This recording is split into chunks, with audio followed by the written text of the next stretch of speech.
Hello friends, welcome to Tamil வீட்டு சமையல். இன்றைக்கி ரொம்பவே ஒரு யூஸ்ஃபுல்லான வீடியோ தான் நம்ம பார்க்க போகிறோம்.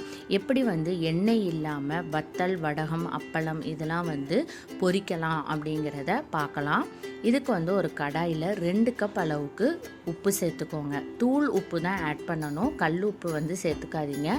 கல் உப்பு சேர்த்திங்கன்னா இதில் நம்ம போட்டு பொரித்து எடுக்கும் போது அது அரிக்கும் போது பார்த்திங்கன்னா கல்லுப்பு சேர்ந்து வந்துடும். ஸோ அதனால் தூள் உப்பு தான் பெஸ்ட்டு. அதனால் முடிஞ்ச வரைக்கும் தூள் உப்பே யூஸ் பண்ணுங்கள்.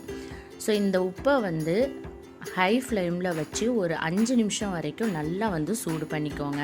இந்த உப்பை இந்த மாதிரி பொரித்து எடுக்கிறதுக்கு நீங்கள் யூஸ் பண்ணிக்கலாம். பேக்கிங் பண்ணுறதுக்கு இந்த உப்பை திரும்ப திரும்ப நீங்கள் யூஸ் பண்ணிக்கலாம். ஆனால் சமையலுக்கு மட்டும் நம்ம இந்த உப்பை யூஸ் பண்ணக்கூடாது. ஸோ இப்போ பார்த்திங்கன்னா நல்ல உப்பு சூடாயிருச்சு. இப்போ இதில் ஜவ்வரிசி வடகம் நான் சேர்க்குறேன். சேர்த்துட்டு இந்த மாதிரி நல்லா கிண்டி விட்டுட்டே இருங்க.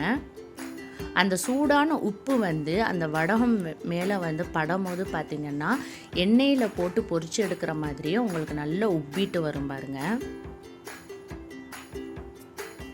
ஸோ எண்ணெய் இல்லாமல் சுலபமாக இப்படியும் நம்ம பொரிச்சு எடுக்கலாம்.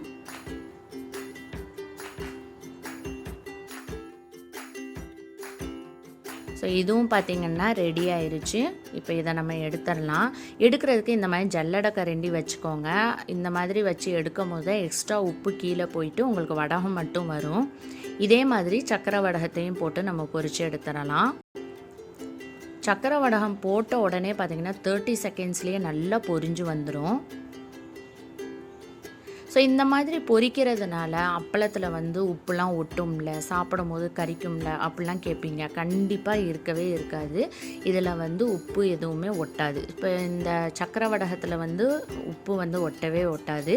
ஆனால் நீங்கள் ஜவ்வரிசி வடகம் பொரிக்கிறீங்க பாருங்கள், அந்த டைமில் மட்டும் அந்த ஹோல்ஸ்குள்ளே உப்பு போகிறதுக்கு சான்ஸ் இருக்குது. அதை லைட்டாக நீங்கள் தட்டி விட்டுட்டிங்கனாவே போதும். அதில் இருக்கிற எக்ஸ்ட்ரா உப்புலாம் கீழே விழுந்துடும். ஸோ கண்டிப்பாக இந்த மெத்தடில் ட்ரை பண்ணி பாருங்கள்.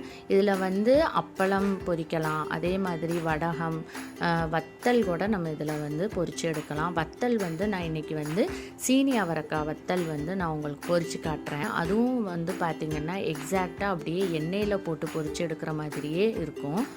இப்போ அதையும் உங்களுக்கு பொரித்து காட்டுறேன்.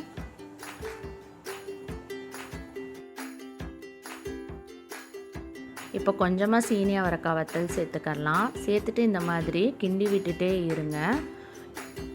இது போட்ட உடனே பார்த்திங்கன்னா 30 செகண்ட்ஸ்லேயே இது பொரிஞ்சு வந்துடும். இது எக்ஸாக்டாக அப்படியே எண்ணெயில் போட்டு பொரிச்செடுத்த மாதிரியே இருக்கும். அதே கிறிஸ்பினஸ் இதுலேயும் இருக்கும். ஸோ இது ரெடி ஆயிடுச்சு. இதை நம்ம எடுத்துடலாம்.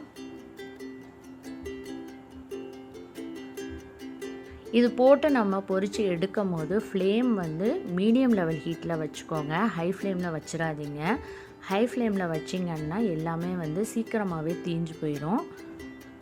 ஸோ அதனால் மீடியம் லெவல் ஹீட்டில் வச்சு இந்த மாதிரி பொரித்து எடுத்துக்கோங்க. ஸோ அவ்வளோதாங்க. ரொம்பவே ஈஸியான சிம்பிளான மெத்தடில் எண்ணெய் இல்லாமல் எப்படி அப்பளம், வடகம், அப்புறம் வத்தல் இதெல்லாம் பொரித்து எடுக்கலாம் அப்படிங்கிறத உங்களுக்கு காட்டியிருக்கேன்.